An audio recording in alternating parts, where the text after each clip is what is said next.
Good afternoon. वादे के मुताबिक हम इंडियन इकोनॉमी का कोर्स लेके आए हैं, लेकिन थोड़ा सा लेट है। लेट के लिए क्षमा। और ये मेनली पीएसआई के लिए है। और अभी आरएस के सिलेबस में भी जो जो चेंज किए गए हैं, आरएस प्री के लिए भी इम्पोर्टेंट होगा, लेकिन पीएसआई के लिए जो जो टॉपिक जहाँ से क्वेश्चंस बनते हैं, आरपीएससी मेनली जहाँ जहाँ से क्वेश्चंस बनाती है, तो उन क्वेश्चंस के बारे में अपन देखेंगे और बेसिक कोर्स देखेंगे। और यहाँ पे जो हमने पीडीएफ लिया है वो आपको पता चल जाएगा कि हमने एकदम अच्छा कंटेंट और ऑथेंटिक सोर्स से उठाया है। तो ये अपन देख सकते हैं। मैं हूँ ब्रजेश तिवारी। ये sub inspector SI 2026 Indian economy का कोर्स है। और ये वो आप देख सकते हैं, स्प्रिंग बोर्ड एकेडमी जोधपुर के नोट्स हैं। जोधपुर जयपुर सब एक है। और इनको बनाया महेंद्र पाल सिंह सर ने बनाया। तो मैं इनको अब आपके लिए ये पब्लिक डोमेन में थी ये सीट, तो मैं फिर इसको यहीं से ऑथेंटिक उठा के फिर मैं आपके लिए लेके आ रहा हूँ। तो मेन क्या क्या चीज़ें कहाँ कहाँ से क्वेश्चंस पूछे जाते हैं। वैसे इंडियन इकोनॉमी का बहुत अच्छा, जैसे एसआई टेलीकॉम के लिए हम एक वीडियो डाल चुके हैं। जो एसआई टेलीकॉम का जो क्वेश्चंस आए थे वो कहाँ से आए थे, और वही संस्था पेपर को बनाएगी, और वहीं जो जो टॉपिक से क्वेश्चंस आए थे वहीं से आने के चांसेस ज़्यादा रहेंगे। तो ज़्यादा वाली बात को देखें तो मेनली बेसिक अपन यहाँ से पढ़ते हैं डिमांड एंड सप्लाई से। ये बेसिक है, यहाँ से क्वेश्चन आने के चांसेस ना के बराबर हैं। पर हाल ही के दिनों में जैसे क्वेश्चंस आ रहे हैं कथन कारण के, असर्टेशन एंड रीजन्स के, जो क्वेश्चंस आ रहे हैं वो बहुत ज़्यादा इंपॉर्टेंट है, और उनके लिए लॉजिकल हमें देखना पड़ेगा। फैक्ट नहीं पूछ रही आरपीएससी इतना इकोनॉमी में ज़्यादा, बट पूछ क्या रही है, और आरपीएससी इकोनॉमी में पूछ रही है लॉजिकल, कि आप किस तरीके से इकोनॉमी कहाँ पे काम करेगी कहाँ पे नहीं करेगी। तो ये चीज़ के लिए तो हमें उस तरीके से देखना। तो ये सेकंड टॉपिक है इन्फ्लेशन, बहुत ज़्यादा इम्पोर्टेंट है। 100% 2 क्वेश्चन इससे बनेंगे इन्फ्लेशन से। और इन्फ्लेशन एंड मॉनेटरी पॉलिसी, ये दोनों मिक्स होके आएंगे कि जब कैसे इन्फ्लेशन ज़्यादा है, महंगाई ज़्यादा है, तो महंगाई को कम करने के लिए क्या क्या पॉलिसीज़ होती हैं, कैसे मॉनेटरी और फिजिकल पॉलिसीज काम करती हैं, गवर्नमेंट और आरबीआई का क्या रोल रहता है इनमें। तो ऐसे क्वेश्चंस बन सकते हैं। फाइनेंशियल मार्केट, वैसे शेयर एंड स्टॉक से तो कम है, बट फाइनेंशियल मार्केट से क्वेश्चन बन सकता है। फिजिकल पॉलिसी यहाँ से, ये वेरी मोस्ट यहाँ से क्वेश्चन बन रहे हैं 100। और नेशनल इनकम, पीएसआई में ये 3 टॉपिक से तो 100% क्वेश्चन बनेगा। फिर पॉवर्टी और अनएम्प्लॉयमेंट से भी क्वेश्चन बन सकता है। अनएम्प्लॉयमेंट से कई बार डेटा पूछ लेता है, कई बार डेफिनेशन पूछ लेता है। तो और एक है ह्यूमन डेवलपमेंट इंडेक्स, एचडीआई। इसकी रिपोर्ट 2025 में मई जून के टाइम पे आई थी। वो रिपोर्ट इम्पॉर्टेंट है, वहाँ से पूछने का बहुत ज़्यादा। और फिर आ जाते हैं, फिर एक है ग्रोथ एंड डेवलपमेंट से पूछ सकते हैं एक क्वेश्चन, और जहाँ से तो बहुत कम क्वेश्चन बनने की आशंका रहती है एसआई में और आरएस प्री में, बट यहाँ से क्वेश्चन पूछते हैं। उसके बाद में आ जाती हैं इंडस्ट्री सेक्टर, एग्रीकल्चर सेक्टर, यहाँ से एंड 5 ईयर प्लान, यहाँ से जो भी योजना है, स्कीम्स, तो ये स्कीम पूछे जाएंगी। तो इतना सा बहुत बेसिक में अगर बहुत ज़्यादा चीज़ों को ना पढ़ के इन टॉपिक्स को कवर कर लें तो एसआई के लिए बहुत, जैसे एसआई टेलीकॉम में भी इन्हीं टॉपिक से क्वेश्चंस उठाए गए थे, और आरपीएससी इन्हीं टॉपिक से क्वेश्चंस उठाते। तो इनको देख लेते हैं। आज हम चालू करेंगे डिमांड एंड सप्लाई से। कैसी क्या डिमांड रहती है, क्या सप्लाई रहती है, कैसी आपूर्ति रहती है, और ये डिमांड एंड सप्लाई पे कैसे मार्केट फ्लक्चुएट करता है, मार्केट रेट कैसे बदलती हैं डिमांड एंड सप्लाई की वजह से, जैसे कोरोना के टाइम पे भी देखा था। तो इनको हम देखते हैं क्रमवार तरीके से। तो ये फिर से स्प्रिंग बोर्ड एकेडमी जोधपुर की पीडीएफ है, आप देख सकते हैं, ऑथेंटिक सोर्स है ये चीज़। तो डिमांड एंड सप्लाई ये अपने आप में, जैसे मार्केट में जाते हैं, मार्केट में कैसे जब कई बार टमाटर की रेट 80 रुपये किलो हो जाती हैं, प्याज की रेट 80 रुपये किलो हो जाती हैं, तब डिमांड तो है प्याज एंड सप्लाई, सब्जी के हिसाब से चाहिए, बेसिक एमिनिटीज़ की डिमांड है। तो ये डिमांड रहेगी। इनकी सप्लाई पे क्या असर पड़ रहा है जब कोई मोनोपोली हो जाती है, जब कोई ब्लैक मार्केटिंग कर लेता है। तो इन सारी चीज़ों को देखते हैं। अब यहीं पे डायरेक्ट पूछ लिया जाए कि मार्केट फोर्सेज क्या है। मार्केट फोर्सेज जो मार्केट को बदलते हैं, मार्केट की चीज़ों को चेंज करते हैं, उनको मार्केट फोर्सेज कहते हैं इकोनॉमी में। वो हैं दो, डिमांड एंड सप्लाई। दो, कैसे डिमांड बढ़ती है और कैसे सप्लाई बढ़ती है, आपूर्ति ज़्यादा हो रही है कम हो रही है, कैसे डिमांड ज़्यादा बढ़ रही है कैसे कम हो रही है, इन सारी चीज़ों का। तो डिमांड क्या होती है, द क्वांटिटी ऑफ गुड और सर्विसेज।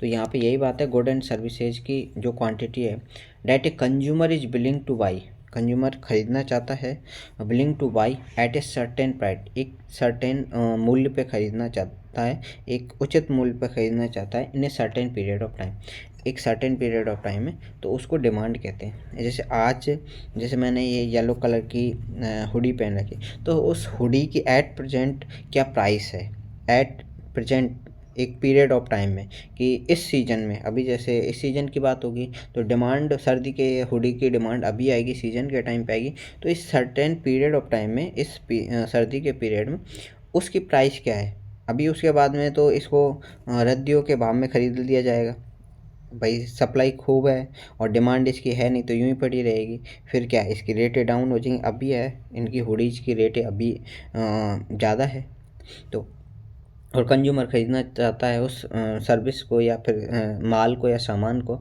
तो उस चीज़ को अपन कहते हैं डिमांड कहते हैं। ये हाँ डेफिनेशन है, डेफिनेशन नहीं पूछेंगे बट कभी कभी डेफिनेशन भी पूछ ली जाती है।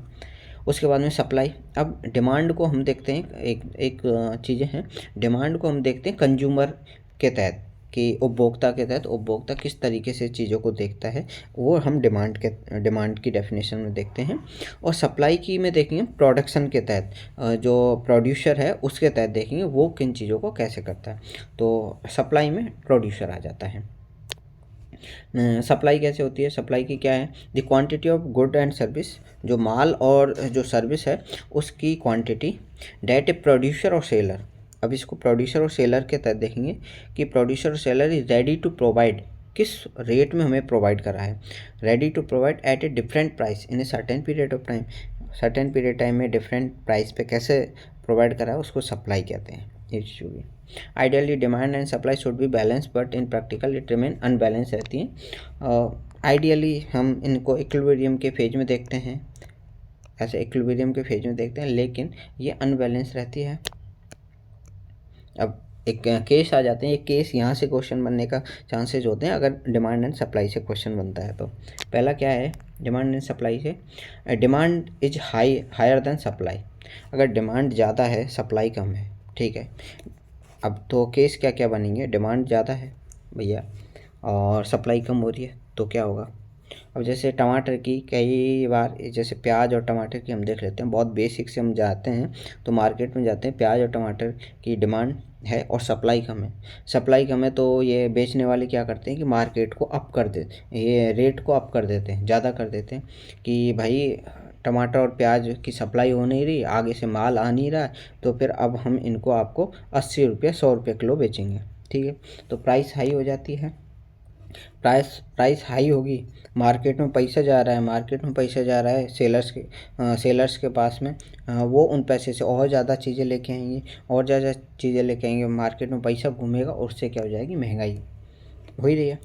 प्रॉफिट ऑफ द कंज्यूमर और सेलर, कंज्यूमर और उसका प्रोड्यूसर और सेलर का प्रॉफिट बढ़ रहा है, प्रॉफिट बढ़ेगा तो फिर वो इन पैसों को दूसरी जगह इन्वेस्ट करेगा, इन्वेस्टमेंट बढ़ेगा तो जैसे किसी प्रोड्यूसर को बहुत ज़्यादा फ़ायदा हो गया, ऐसे इस टाइम पे बहुत ज़्यादा फ़ायदा हो गया, तो वो क्या करेगा कि इस चीज़ को कहीं दूसरी जगह, कोई अलग, जैसे मान लो यहाँ जयपुर की बात है, कोई कैफ़े खोल दिया उसने, कैफ़े खोल दिया गया तो कैफ़े में चाय बनाने के लिए किसी लड़के को रखना पड़ेगा, तो उससे क्या हो जाएगा कि एम्प्लॉयमेंट बढ़ेगा, रोज़गार बढ़ेगा तो उसकी रेगुलर इनकम बन जाएगी, और फिर वो उस हिसाब से स्टैंडर्ड उसका लिविंग स्टैंडर्ड बढ़ जाएगा, वो अच्छे कार में आएगा, ये सब।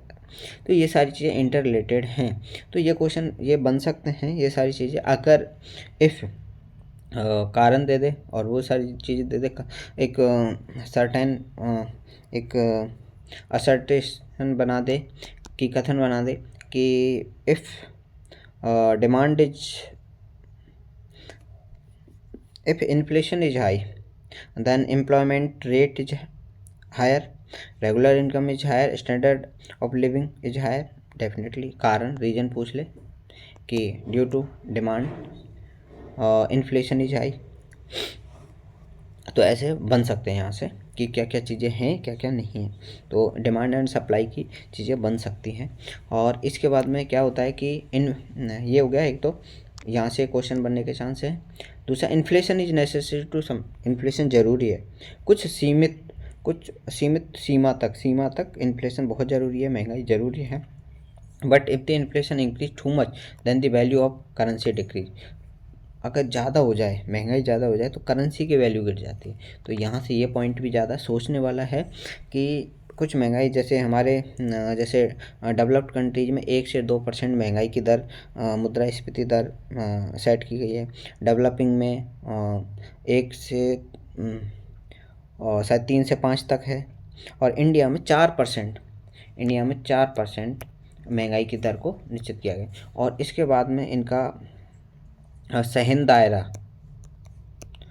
दायरा रखा गया है 4% ±2%। ये हमारी उर्जित पटेल कमेटी जो मॉनेटरी पॉलिसी लेकर आए थे उस टाइम पे 4+, ये जो टारगेट इन्फ्लेशन हम कहते हैं, जो हेडलाइन इन्फ्लेशन की बात करते हैं, वो 4+ ±2% है। ठीक है, जो जिसको सहन दायरा भी हम कह देते हैं। तो यह है कि कुछ सीमा तक तो महंगाई ज़रूरी है, लेकिन जब इन्फ्लेशन, महंगाई बढ़ जाती है टू मच, बहुत ज़्यादा बढ़ जाती है, then the value of currency decrease, और वैल्यू ऑफ करेंसी की वैल्यू है वो डिक्रीज हो जाएगी। भाई सिंपल सी चीज़ है कि महंगाई बहुत ज़्यादा हो गई। ठीक है, महंगाई जैसे कि हम समझ लेते हैं कि जैसे प्याज अभी 80 रुपये किलो आ रहा है। ठीक है, तो 80 रुपये किलो, वैसे रेगुलर आता है 10 रुपये किलो। ठीक है, अब आ रहा है 80 रुपये किलो। ठीक है, 10 रुपये से 80 रुपये किलो हो गए प्याज। तो क्या हुआ, प्याज तो वही आ रहा है, प्याज तो 1 किलो ही है। और अब प्राइस कितना बढ़ गया, 80 किलो। पहले कितना था, 10 था, 10 से 80 तो 70 रुपये। पहले 10 रुपये में 1 किलो चीज़ आ रही थी, अब 80 रुपये में 1 किलो चीज़ आ रही है। मतलब कि 80 रुपये की वैल्यू अब घट गई है। तो value of currency decrease, currency की वैल्यू डिक्रीज हो जाती है, करेंसी की वैल्यू डिक्रीज हो जाती है। This may lead to end of the currency system end होने का भी वो रहता है। ये हो गया। अब दूसरा केस आ जाता है if supply is more than demand.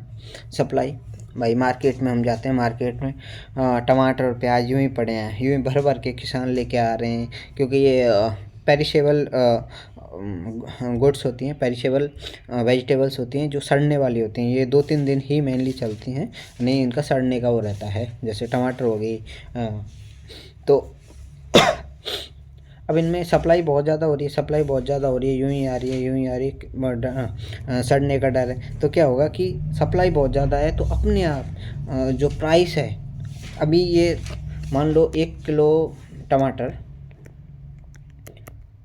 40 रुपये के मिल रहे थे, अभी सप्लाई बहुत ज़्यादा हो जाएगी तो 1 किलो टमाटर ही अपने को यहाँ पे 10 रुपये किलो मिल जाएंगे।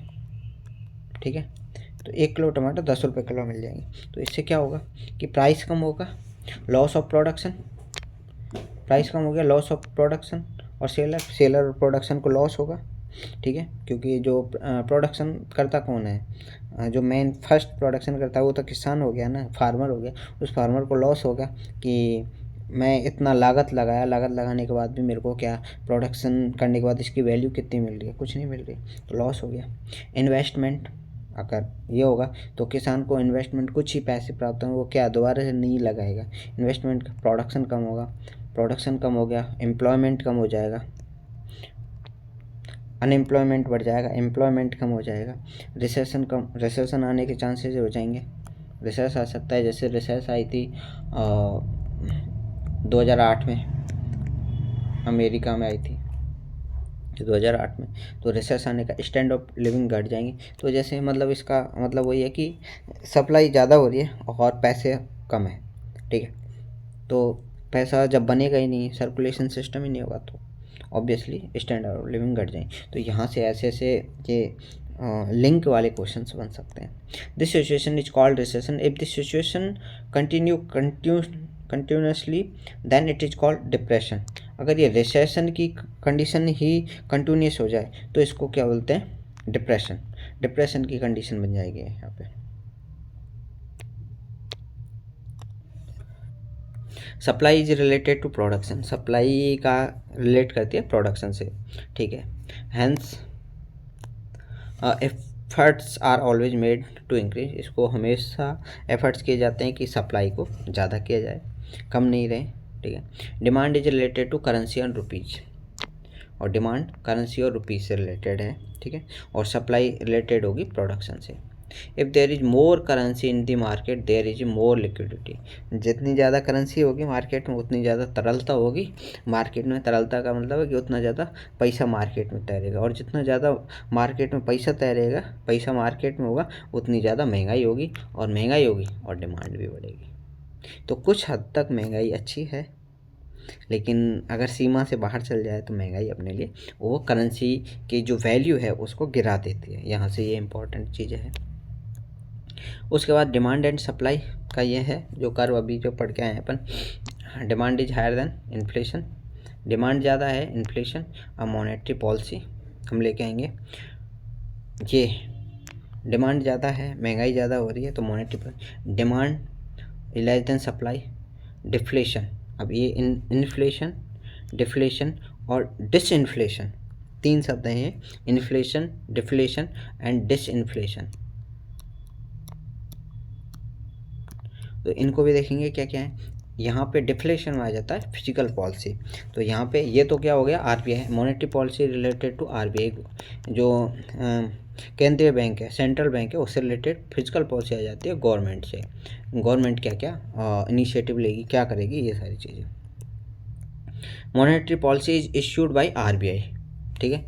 जो मैंने अभी बताया, मॉनेटरी पॉलिसी सेंट्रल बैंक आ जाएगी, कंट्रोल इन्फ्लेशन को, control under which the interest rates are increase. Interest rate हो गई, आगे टर्म्स आएंगे, repo rate, reverse repo rate, CRR, SLR, open market operation, ये सारी चीज़ें आएंगी। तो ये सारी, तो मॉनेटरी पॉलिसी, इनको महंगाई ज़्यादा होगी तो इनको रेपो रेट, बैंक रेट इनको ज़्यादा कर देगी, ये सारी चीज़। तो यहाँ से ये demand, supply and monetary policy का एंड इन्फ्लेशन का ये इंटरकनेक्टेड, यहाँ से क्वेश्चन पूछने के ज़्यादा चांसेज हैं, डेफिनेटली क्वेश्चन आएगा भी। Increasing interest rate reduce increasing interest rate reduce liquidity. वही जैसे मार्केट में डिमांड ज़्यादा है, पैसा ज़्यादा है, लिक्विडिटी ज़्यादा है, ठीक है। डिमांड ज़्यादा, करेंसी ज़्यादा, लिक्विडिटी ज़्यादा, ठीक है। लिक्विडिटी ज़्यादा तो फिर मतलब मार्केट में पैसा तैर रहा है। अब क्या करेगी गवर्नमेंट, मार्केट, एक तो क्या होता है कि आरबीआई बैंक, सेंट्रल बैंक, या तो मार्केट से पैसा को समेट ले, या फिर मार्केट में जो पैसा जा रहा है उसको कम कर दे, कि मार्केट में पैसा जाने की कम दर को कम कर। तो पैसा जैसे जा रहा है उसको कम कैसे कर सकता है कि जो मार्केट में जो इन्वेस्टमेंट हो रहा है वो कहाँ से हो रहा है, लोन से हो रहा है। तो लोन्स, जो भी इन्वेस्टर है वो कहाँ से, लोन्स कहाँ से लेगा, बैंक से लेगा। तो बैंक क्या करेगा कि इंटरेस्ट रेट को हाई कर देगा, इंटरेस्ट रेट को हाई कर देगा, बैंक रेट हाई कर देगा, रेपो रेट हाई कर देगा। इन दरों को हाई करने से क्या होगा कि इन्वेस्टर पैसा कम लेगा, पैसा कम लेगा तो मार्केट में कम लगाएगा, मार्केट में कम लगाएगा तो ऑब्वियसली इन्वेस्टमेंट कम होगा, इन्वेस्टमेंट कम होगा तो क्या होगा कि अपने आप जो मार्केट में पैसा नहीं होगा, सर्कुलेशन ऑफ मनी रुक जाएगी, सर्कुलेशन ऑफ मनी रुक जाएगी, तो उससे क्या होगा कि महंगाई कम हो जाएगी, रिड्यूस हो जाएगी, ठीक है। तो interest rate reduce liquidity which lead to lower inflation. If the interest rate are reduce, interest rate reduce कर दी then liquidity in the market increase. अगर उल्टा कर दें, बैंक इंटरेस्ट रेट को कम कर देते हैं तो यूं ही इन्वेस्टर यूं ही पैसा लेंगे बैंक से, तो बैंक से पैसा लेंगे तो इन्वेस्टमेंट होगा तो प्रोडक्शन ज़्यादा होगा, प्रोडक्शन ज़्यादा होगा तो मार्केट में पैसा यूँ ही होगा, पैसा ज़्यादा होगा तो उससे क्या डिमांड बढ़ेगी और इन्फ्लेशन बढ़ेगी। तो ये सारी चीज़ें इस तरीके से सोचनी। In case of recession, research की कंडीशन आ जाती है। रिसर्च की कंडीशन कब आती है? सप्लाई वाली साइड से। सप्लाई कम है तो फिर वहाँ पे सप्लाई कम है, मान लो सप्लाई ज़्यादा है, सॉरी डिमांड कम है एंड सप्लाई ज़्यादा है। डिमांड कम हो गई एंड सप्लाई ज़्यादा है। सप्लाई ज़्यादा है तो पहले जो चीज़ 40 रुपये में आ रही थी अब वो 10 में ही आ जाएगी, ठीक है, 10 में आ रही। तो क्या हो रहा है, चीज़ें क्या हो रही है कि करेंसी की वैल्यू तो हाई हो रही है, ठीक है, बट क्या हो रहा है कि माल यूँ ही है, ठीक है, माल यूँ ही हो रहा है, ठीक है। तो इससे क्या हो जाएगी कि जो in the case of recession of the government increase expenditure, government को फिर एक्सपेंडिचर करना पड़ेगा so that demand can be increase, demand को बढ़ा सकें। और यहाँ पे फिर क्या फिजिकल पॉलिसी यूज होती है कि गवर्नमेंट को डिमांड बढ़ानी पड़ेगी कि भैया मार्केट में पैसा आता रहे, ठीक है। The inflation target set by government of India 4% ± 2%।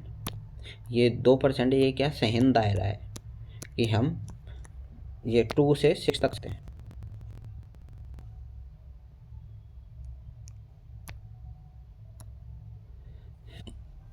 अब यहाँ से पूछे जा सकते हैं, यहाँ से क्वेश्चन बनने के ज़्यादा चांसेस हैं, जैसे आरपीएससी अभी बना रही है तो फैक्टर्स से, ठीक है।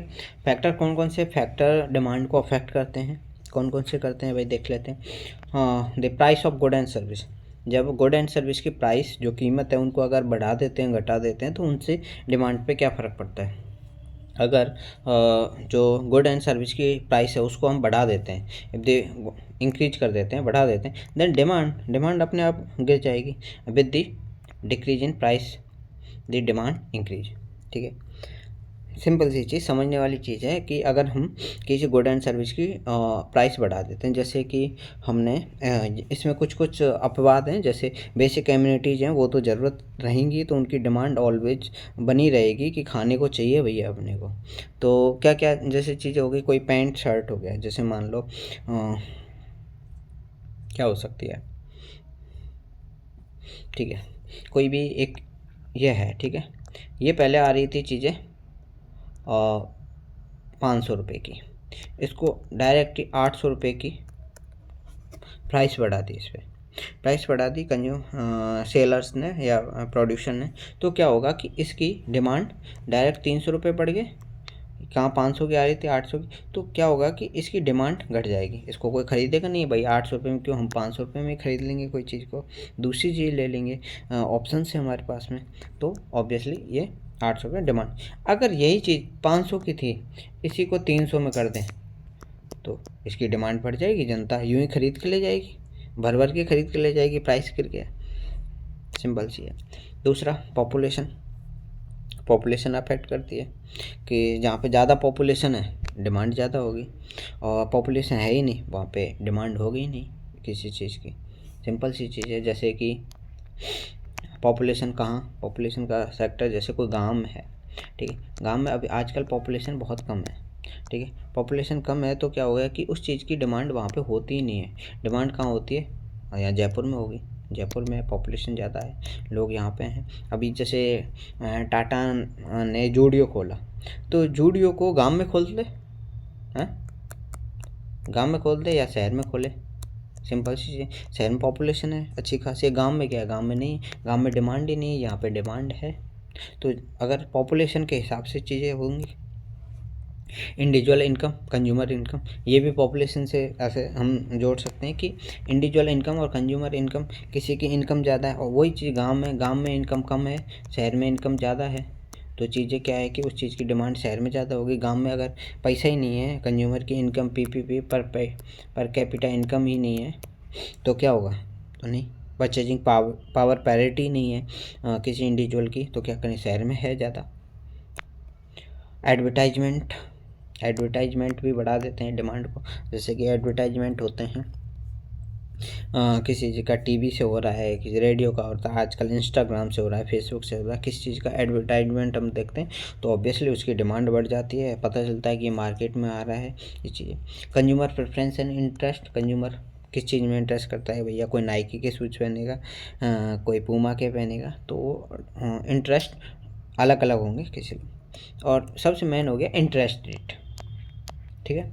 इंटरेस्ट रेट क्या होंगे, तो उनसे डिमांड पे फ़र्क पड़ेगा। अगर इंटरेस्ट रेट हाई हुई तो फिर if the interest rate are low there will be more liquidity, ठीक है।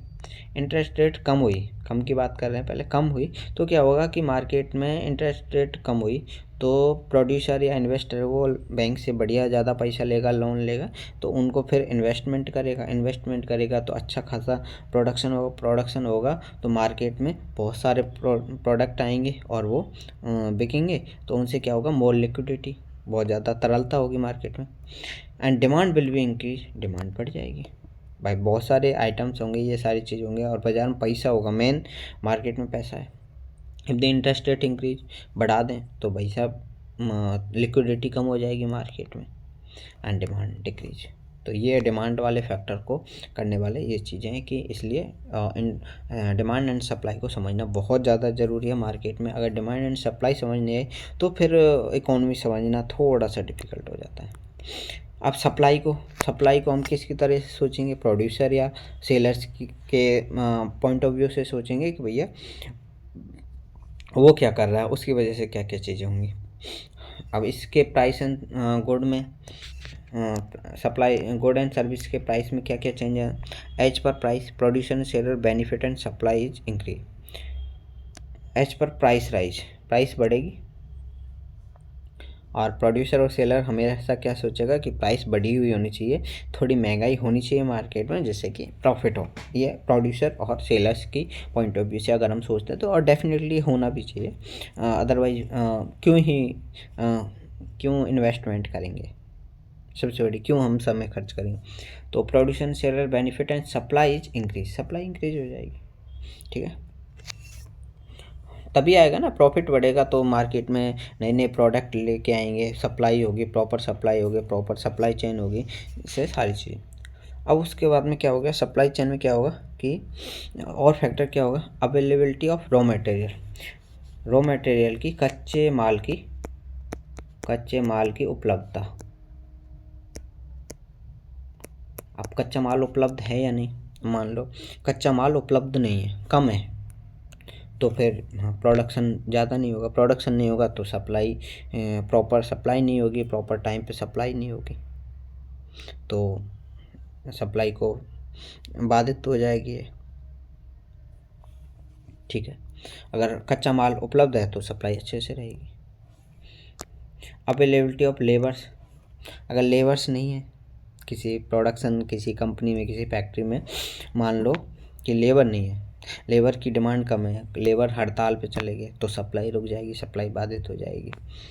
मीन्स ऑफ ट्रांसपोर्टेशन, हाँ ट्रांसपोर्टेशन के साधन, कि अगर ट्रांसपोर्टेशन के साधन अच्छे हैं, या फिर हम देखें तो आज हम किस पे, ट्रांसपोर्टेबिलिटी पे वर्क कर रहे हैं, हमारी लॉजिस्टिक अच्छी होनी चाहिए। तो लॉजिस्टिक पॉलिसी अगर अच्छी है हमारी, लॉजिस्टिक क्या बोलते हैं, रास्ते, ट्रांसपोर्टेशन अच्छा है तो फिर अच्छी होगी। अगर नहीं है तो फिर सप्लाई प्रॉपर नहीं हो पाएगी। अभी जैसे एक ग्लोबल सप्लाई चेन पे जो इम्पैक्ट पड़ा है, ग्लोबल सप्लाई चेन, वैश्विक आपूर्ति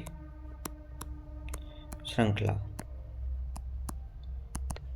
वैश्विक आपूर्ति श्रृंखला पे फ़र्क पड़ा है। बहुत सारी चीज़ें जैसे कि अभी मिडिल ईस्ट वाला हम मैटर देख लेते हैं, ट्रम्प के जो भी हैं मुद्दों में, जहाँ पे भी भटक रहा है, जहाँ पे डिस्प्यूट चल रहे हैं, जैसे यूक्रेन रशिया डिस्प्यूट चल रहा था, मिडिल ईस्ट का जो क्या बोलते हैं कि गाजा एंड इजराइल वाला डिस्प्यूट था, ये हो गया। अभी ट्रम्प ने जो वेनेजुएला पे जो अटैक करने का वो किया था, ईरान वाला और क्या बोलते हैं अमेरिका डिस्प्यूट। ये सारे जो डिस्प्यूट हैं इनकी वजह से क्या ग्लोबल सप्लाई चेन रोक रहा है। ग्लोबल जैसे कि Ukraine is known as bowl of wheat, कि उसका गेहूं का कटोरा कहलाता है, खाद्यान्न का कटोरा कहलाता है यूक्रेन। तो वहाँ से गेहूं की सप्लाई होती है। गेहूं की सप्लाई जैसे यूक्रेन और रसिया डिस्प्यूट चल रहा था, उसकी वजह से क्या हो गया कि गेहूं की सप्लाई ग्लोबल लेवल पे रुक गई। ईरान वाले इलाके से, मिडिल ईस्ट वाले इलाके से, मिडिल ईस्ट से जो बे ऑफ एडेन है ये, तो यहाँ से क्या निकल के आता है, बे ऑफ स्वेज नहर, और यहाँ से ये क्या है, ये सारे सप्लाई चेन के रास्ते हैं। यहाँ से अभी जैसे उनके हूती विद्रोही हैं, उन्होंने सप्लाई यहाँ पे अमेरिका से जो भी वो जाने वाले थे, जहाज़ जाने वाले थे इंडिया टू अमेरिका वाले, जो एनर्जी सप्लाई है उसको बाधित किया। तो ये सारी चीज़ें बाधित हो रही हैं, तो उनसे क्या ग्लोबल सप्लाई चेन। और उसके पहले एक जो पेंडेमिक आया कोविड-19, उसने जो ट्रांसपोर्टेशन है उसको बाधित कर दिया था, ग्लोबल सप्लाई चेन रुक गई थी। तो ये सारी चीज़ें, और ये तो क्या, ये तो हम देख रहे हैं कि इंटरनल फैक्टर देख रहे हैं। एक्सटर्नल फैक्टर हम देखेंगे तो ये ग्लोबल सप्लाई चेन भी बाधित हो रही है, उससे भी इन्फ्लेशन बढ़ता है, और इन्फ्लेशन बढ़ेगा, सप्लाई कम होगी, तो ऑब्वियसली ये सारी चीज़ें होंगी। सप्लाई चीज़ों को हम देखते हैं तो इन चीज़ों से भी सप्लाई घटती बढ़ती है, तो ये भी फैक्टर्स अफेक्ट करेंगे। अवेलेबिलिटी ऑफ टेक्नोलॉजी, अब आजकल एआई वाली चीज़ें आ गई, एआई, ड्रोन, जैसे कि हम वीडियोज देखते हैं कि चाइना 2050 के में जो हम ड्रोन उड़ाएंगे उनको आज उड़ा रहा है, वो मज़े कर रहा है, वो ड्रोन से सप्लाई पहुंचा रहा है। ये सारी चीज़ें हो रही हैं। नेचुरल कंडीशंस, अब नेचुरल कंडीशन के लिए एग्जांपल हम सिंपल सा देखते हैं कि जो ये गिग वर्कर्स हैं, जैसे जोमेटो वाले हो गए, स्विगी वाले हो गए, जो 10 मिनट में सप्लाई पहुंचाते हैं, अभी इनके 10 मिनट वाला टैग हटा दिया है, कि जो इतना फास्ट क्विक डिलीवरी करते थे, उनके क्या नेचुरल कंडीशन है। जैसे हम देख लेते हैं, हमने कोई ऑर्डर किया, रात का समय है, नेचुरल कंडीशन है, रात का समय, रात्रि में सप्लाई थोड़ा सा लेट आएगी। दूसरा हो गया ट्रैफिक वाली कंडीशन आ गई, ट्रैफिक में फंस गया। तीसरा हो गया बारिश वाला टाइम है, कोई तूफान वाला, आंधी वाली कंडीशन है। तो इन सारी कंडीशंस में क्या होगा, ये सारी नेचुरल कंडीशंस होती हैं, इन सारी कंडीशंस में सप्लाई बाधित होती है। सिंपल से यहाँ से सोच सकते हैं। तो ये, और इकोनॉमी को सोचने का सबसे अपने आसपास के एग्जांपल्स हैं, उनसे ही सोचा जाएगा। तो यहाँ पे rules of demand and supply का यही है कि डिमांड हायर है तो इन्फ्लेशन ज़्यादा होगी। इन्फ्लेशन को मेनली कंट्रोल कौन करेगा, मॉनेटरी पॉलिसी, आरबीआई को काम दिया है कि तुम करो ये चीज़ें, कि फिर बाद में इनमें जो अगर इन्फ्लेशन, थोड़ा गवर्नमेंट का भी रोल रहता है, बट 80% आरबीआई करेगा, ठीक है। फिजिकल पॉलिसी 20% के अराउंड, जो टैक्स वैक्स सारी चीज़ें, वो सारी चीज़ें देखेंगे, ठीक है। तो वो डिफ्लेशन को देख लेगा, ठीक है। Law of demand, the law of, अब ये दो हैं, आज इसको डिमांड एंड सप्लाई को ख़त्म कर देते हैं, फिर नेक्स्ट इन्फ्लेशन वाला, मॉनेटरी पॉलिसी एंड इन्फ्लेशन पढ़ेंगे। तो उससे क्या होगा, ये बहुत स्पीड में है और ठीक है, आई थिंक कि इतना चलना चाहिए, जैसे कि लोगों ने पढ़ रखा है, एक रिवीजन हो जाएगा। लॉ ऑफ डिमांड क्या होगी, डिमांड का लॉ क्या है, the law of demand reflect the consumer. तो डिमांड को हम कंज्यूमर पॉइंट ऑफ व्यू से ही देखेंगे, और सप्लाई को हम प्रोड्यूसर और सेलर्स के पॉइंट ऑफ व्यू से देखेंगे। अब इनमें क्या होता है, रूल क्या होता है, the negative relationship between the price and demand. Price and demand के बीच में, ये प्राइस हो गया, ये डिमांड हो गई, प्राइस और डिमांड के बीच में एक नेगेटिव रिलेशन। जैसे जैसे मान लो, सिंपल सा रूल ये होता है कि जैसे जैसे किसी चीज़ की प्राइस बढ़ा देंगे, महंगी कर देंगे किसी चीज़ को, तो डिमांड अपने आप गिर जाएगी। ये डिमांड का सिंपल सा रूल है। हाँ, कि मैंने ये टमाटर पहले 10 रुपये के आ रहे हैं, अब मैंने उसको 80 रुपये किलो कर दिया, तो लोग क्या कर देंगे, भैया खपत कम कर देंगे, कि हम खा कम लेंगे पर हम इतना ज़्यादा नहीं, डिमांड कम कर देंगे। सिंपल सा ये होता है, अपन जो मिडिल क्लास फैमिली है उनका ये रूल होता है, सिंपल सा। तो if the price is higher then demand decrease, price ज़्यादा कर दिए तो डिमांड गिर जाएगी, तो नेगेटिव रिलेशन है, सिंपल सा। प्राइस डिक्रीज होगी तो यार प्राइस हो गई तो हम भर भर के ले आएंगे, डिमांड इंक्रीज हो जाएगी। Exception of law of demand, exceptions क्या क्या है वो हम मिडिल क्लास फैमिली के हिसाब से सोच के लॉ बनाए हैं और वो सिंपल उसी हिसाब से है। नेसेसरी आइटम लाइक साल्ट, कितनी महंगाई बढ़ा दो, सॉल्ट ज़रूरी है। सॉल्ट एक तो ब्लड प्रेशर को मेंटेन करके रखता है, बहुत ज़्यादा ज़रूरी है ब्लड, तो इसलिए सॉल्ट लेना ज़रूरी है अपने शरीर के हिसाब से जितना है, तो नेसेसरी है। अनाज हो गया, आटा, सिंपल, अब कितना भी बढ़ जाए हम लेते रहेंगे, कोई वो नहीं है, ज़रूरी है, ठीक है, ये हो गया। और लाइफ सेविंग मेडिसिन हो गई, लाइक ऑक्सीजन हो गई।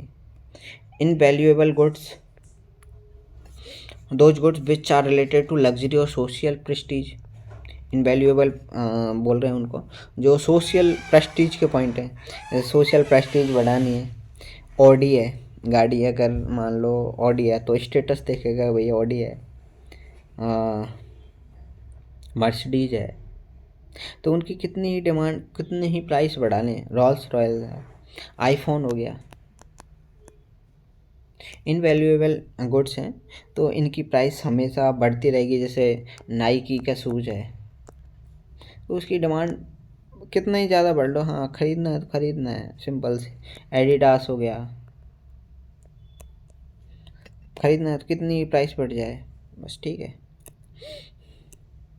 गिफिन गुड्स हो गए, those goods are low quality, their price and demand increase because the price of their substitute could increase like millet।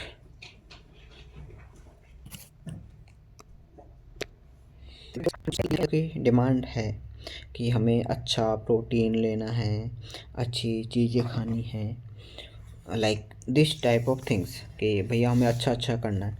लेकिन क्या होता है ना कि ये चीज़ ऐसी होती हैं कि अगर इन चीज़ों का प्राइस अपन बढ़ा भी देंगे ना, प्राइस बढ़े तो भी इनकी डिमांड बढ़ती जाएगी। लाइक मिलेट हो गया, अभी जैसे मिलेट का एक कैंपेन चला रखा है इंडिया ने, ठीक है। 2024 को मिलेट ईयर भी घोषित किया गया था। दूसरा हो गया मिलेट हो गया, ग्राम्स चने हो गए।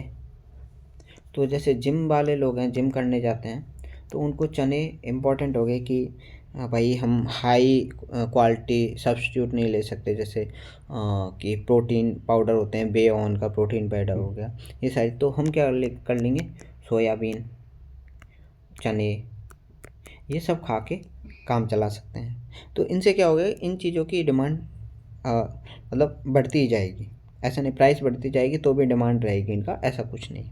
तो इनको बोलते हैं अपन गिफिन गुड्स हो गए, जैसे चने हो गए, बाजरा हो गया, ठीक है।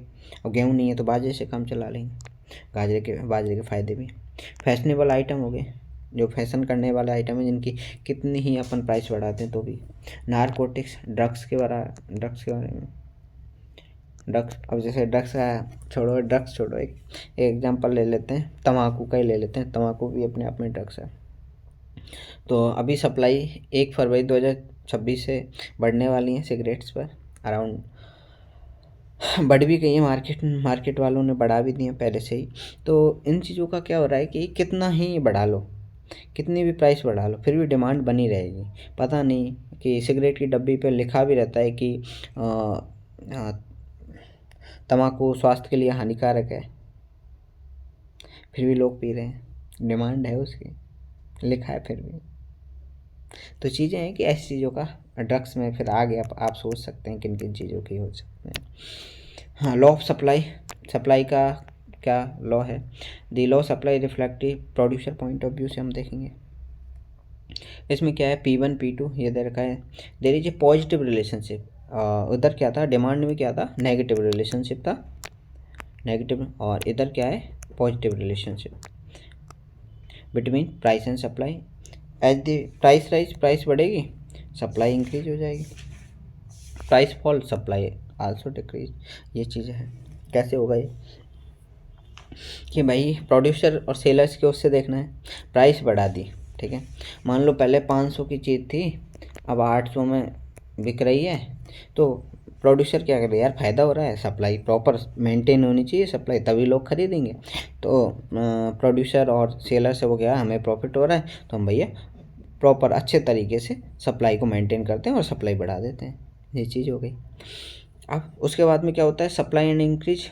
और अगर प्राइस फॉल हो गई, प्राइस कम हो गई, अब ये 300 हो गई, तो फिर क्या करेगा, तो फिर प्रोड्यूसर और सेलर क्या करेगा, यार प्राइस कम है, 500 में चीज़ आ रही है, 300 में बेचनी पड़ी, बेचना ही बंद करो, छोड़ दो। तो क्या करेंगे, सप्लाई कम हो जाएगी, वो बेचेगा ही नहीं चीज़ों को। इस चीज़ को एक्सेप्शन क्या क्या हैं इसमें, नेचुरल डिजास्टर, कोई भी नेचुरल आपदा आ जाती है, तो हम सप्लाई की बात कर ही रहे थे, स्विगी जोमेटो के उससे अगर बरसात हो रही है तो सप्लाई नहीं होगी, सर्विस हमें प्रोवाइड नहीं हो पाएगी। ठीक है, बैरियर ऑफ ट्रांसपोर्टेशन, वही ट्रांसपोर्टेशन का हम जो स्वेज कैनाल वाले जो युद्ध वाली बात कर रहे थे वो भी है। गवर्नमेंट पॉलिसीज, गवर्नमेंट की पॉलिसीज है, क्या क्या हो सकती हैं गवर्नमेंट की पॉलिसीज, किन गवर्नमेंट की पॉलिसीज के कारण सप्लाई बाधित हो जाती है।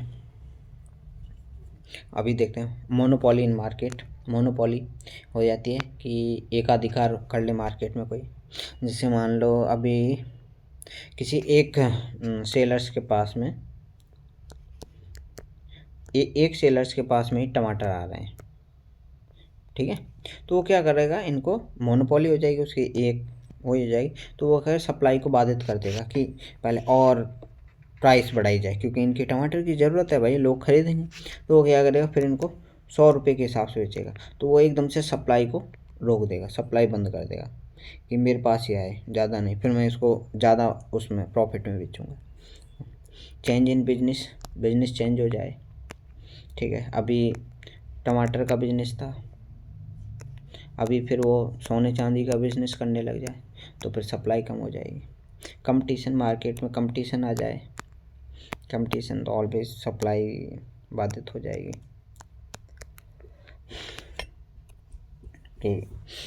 कंपटीशन का मतलब है कि अभी यहाँ पे एक दुकानदार है, अभी 2 हो गए, 3 हो गए, तो क्या होगा कि सप्लाई तो उतनी है, तो सप्लाई, या फिर ऐसे भी हो सकता है कंपटीशन में मार्केट में वहाँ उतर गया, ये थोड़ा सा 10 मीटर 100 क्या बोलते हैं 1 किलोमीटर दूर पे है दूसरा, तो सप्लाई वाले को यहाँ पे भी पहुँचाना है और यहाँ पे भी पहुँचाना है, तो कम पड़ जाएगी सप्लाई, तो यहाँ पे सप्लाई कम हो जाएगी, कंपटीशन हो गया।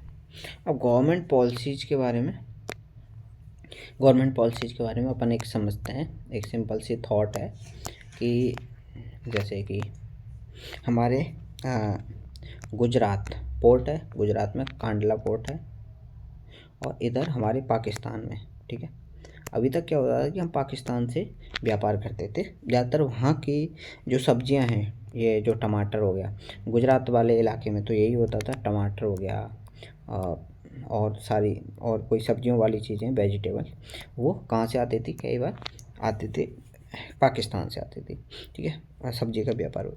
तो जैसे ही अभी सिंधु, ये क्या बोलते हैं, ऑपरेशन सिंदूर हुआ था, ऑपरेशन सिंदूर के बारे में के बाद में इंडिया ने कट कर लिया कि पाकिस्तान से किसी भी तरीके का व्यापार नहीं होगा, या आतंकवादियों से किसी भी तरीके का व्यापार नहीं होगा। अब किसी भी तरीके का व्यापार नहीं होगा, तो यहाँ से क्या हो रहा है ना कि अब टमाटर और सब्जियां नहीं आ रही, अब हमें ही उगानी पड़ेंगी, उगानी पड़ेंगी, तो क्या हो रहा है कि यहाँ से सप्लाई बाधित हो रही है। ये गवर्नमेंट की पॉलिसी हो गई कि गवर्नमेंट ने अपनी जो फॉरेन पॉलिसी है उसमें क्या किया कि पाकिस्तान को एक कट कर दिया पूरी तरीके से कि हम इसके साथ में कोई भी ट्रेड नहीं करेंगे, कोई भी व्यापार नहीं करेंगे इसके साथ में, ये निकम्मा नंगा इंसान है इसके साथ में, तो यहाँ से इस वजह से सप्लाई बाधित हो गई। डिटर्मिनेशन ऑफ प्राइस, प्राइस का डिटर्मिनेशन कैसे करते हैं, price is the point eight which consumer, exactly एक कीमत क्या होगी जहाँ पे कंज्यूमर और प्रोड्यूसर एग्री हो जाएं कि मैं यहाँ पे ख़रीद सकता हूँ। तो ये डिमांड एंड सप्लाई, आपूर्ति का नियम और मांग का नियम है कि प्राइस और डिमांड एंड सप्लाई यहाँ पे जहाँ इक्विलिब्रियम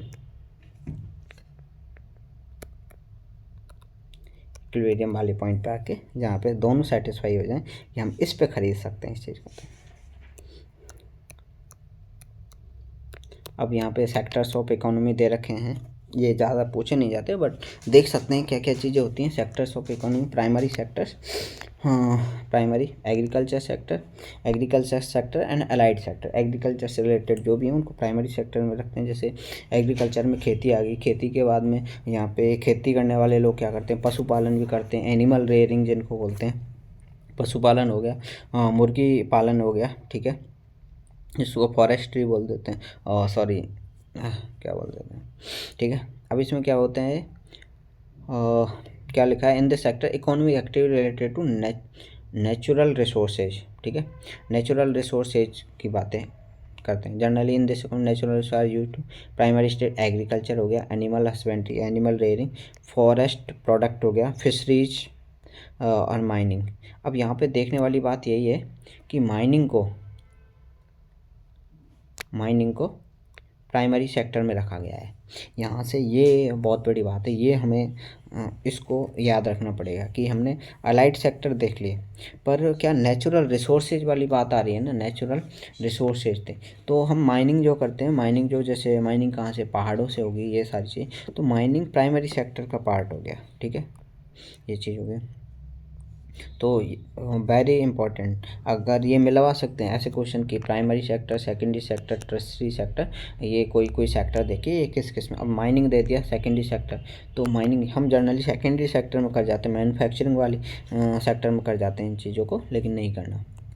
उसके बाद में सेकेंडरी सेक्टर, सेकेंडरी को इंडस्ट्रियल सेक्टर भी कहते हैं, जैसे माइनिंग, कंस्ट्रक्शन, मैन्युफैक्चरिंग एक्टिविटीज़। अब यहाँ पे क्या होगा कि माइनिंग एक्टिविटीज़ आ गई, जो भी माइनिंग से रिलेटेड एक्टिविटीज़ होंगी इंडस्ट्री के लिए, जैसे हमने जेसीबी बनाई, ठीक है, तो माइनिंग एक्टिविटीज़ के लिए यूज में आएगी वो, ठीक है। कोई जैसे जेएसडब्ल्यू नाम की कंपनी है, उसने एक क्रेन बनाई, तो क्या माइनिंग के लिए काम आ जाएगी। तो माइनिंग एक्टिविटीज़ के लिए जो चीज़ें बनाई जा रही हैं इंडस्ट्री में, इंडस्ट्रियल सेक्टर में, तो वो चीज़ें हो जाएंगी, ठीक है। This area known industry zone, mining and power generation are included in the secondary sector in India. Mining and power generation, power generation मतलब कि बिजली कैसे बनाई जा रही है, बिजली वाला जो भी सेक्टर है वो उसको सेकेंडरी सेक्टर में। Industry and construction work, building, road, bridge, bridges, etc, ये सारी चीज़ें इसमें आ जाएंगी कि बिल्डिंग बना रहे हैं, रोड बना रहे हैं, ब्रिज बना रहे हैं, तो ये ब्रिज मतलब मैन्युफैक्चरिंग सेक्टर वाला आ गई बात, ये किसमें आ जाएगी, इसमें आ जाएगी। टर्सरी कि service are included under this is also called service sector, service sector वाली चीज़ें आ जाती हैं। जैसे सर्विस कौन कौन प्रोवाइड करा रहा है, जैसे बैंकिंग होगी, इंश्योरेंस हो गया, एजुकेशन, एजुकेशन को टर्सरी सेक्टर में लिया गया है। अभी तो एजुटेक चल रही है, एजुटेक किस में आएगी, जो टेक्नोलॉजी वाली ज़्यादा चीज़ें हैं वो किस में आ जाएंगी, टर्सरी सेक्टर में आ जाएंगी। एजुटेक आ गई, ठीक है। हेल्थ आ गया, हेल्थ सेवा प्रोवाइड कर रहा है, टेलीकम्युनिकेशन, होटल, ट्रांसपोर्टेशन, ये सारी चीज़ें इनमें आ गई, ठीक है। तो टर्सरी सेक्टर में आ गई, और आईटी सेल, आईटी कंपनी, ये सारी इसमें आ जाएंगी टर्सरी सेक्टर में, सेवाएं प्रोवाइड करी। अभी जैसे जोमेटो है,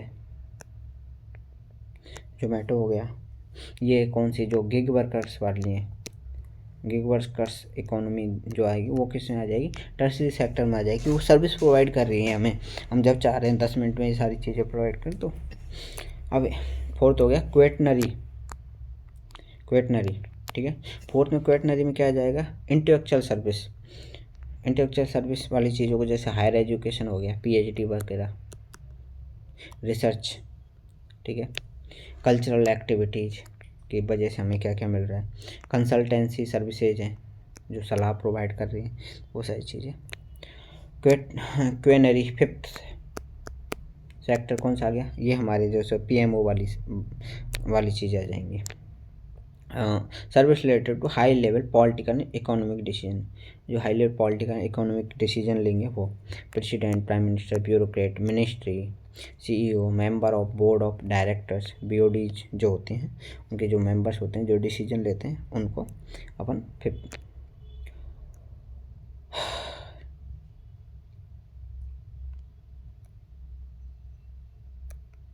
तो ये मेन जो चीज़ हो गई, ये काम की चीज़, ये मेन से रिलेटेड काम की चीज़ होती है। तो यहाँ तक का हो गया, डिमांड एंड सप्लाई वाला चैप्टर हमने आज पढ़ लिया। तो नेक्स्ट वीडियो में हम इन्फ्लेशन एंड मॉनेटरी पॉलिसी, यहाँ से इम्पॉर्टेंट चीज़ें आती हैं इन्फ्लेशन एंड मॉनेटरी पॉलिसी से, वो हम पढ़ेंगे। यहाँ से क्वेश्चन 100% आएगा। तो तब तक के लिए अगर आपको वीडियो अच्छी लगे तो कमेंट करना, लाइक करना और सब्सक्राइब करना, ठीक है। और PSI वाले जो भी स्टूडेंट हैं और RS प्री की तैयारी कर रहे हैं, उन तक इस वीडियो को पहुँचाना। तब तक के लिए धन्यवाद।